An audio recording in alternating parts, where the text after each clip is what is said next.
I am standing at one of the most important geological sites of the 20th century, Mount St. Helens, a volcano in Washington state. Now, it erupted in 1980, causing catastrophic loss, including the loss of 57 human lives.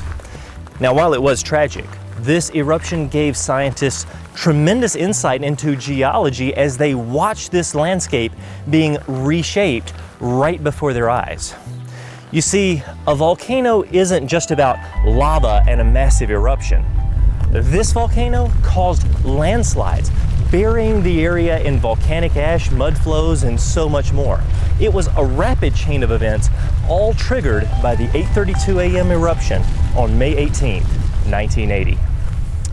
Now, scientists assume that the complex rock layers that we see around the world must have formed by slow and gradual processes. But you see, Mount St. Helens challenges that assumption.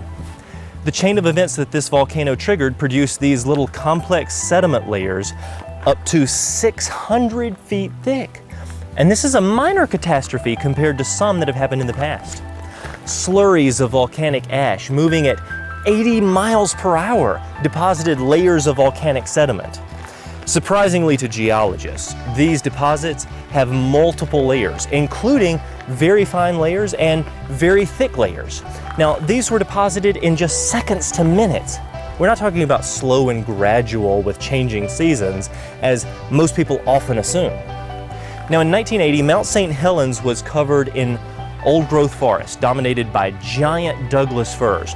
But 10 minutes after the blast, all of the trees were gone, stripped of their branches, of their leaves, of their bark.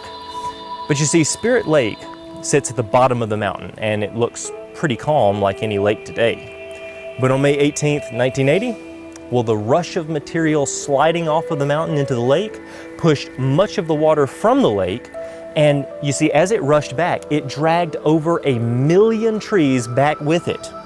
Now, these were soon seen floating upright in the lake. These rootless, branchless trees soon sank, still upright, to the bottom of the lake. Well, now you see, just 5 years later, thousands of trees were seen buried upright at the bottom of the lake. Some of them, they were already in 3 feet of sediment. Now, we see these features, deposits with multiple layers burying upright trees, all over the world. But they're interpreted as the result of slow and gradual processes over many, many years.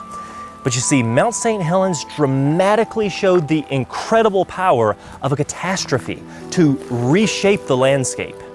Many of the geological features thought to take long ages formed before the very eyes of scientists.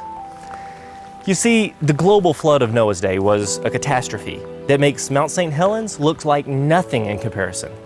The geological features that we see all around the world today are leftovers from the powerful effects of the flood. I'm David Rives. Truly, the heavens declare the glory of God. Like what you're seeing? Want more? Be sure to hit the subscribe button to be notified as soon as we put up new videos and content.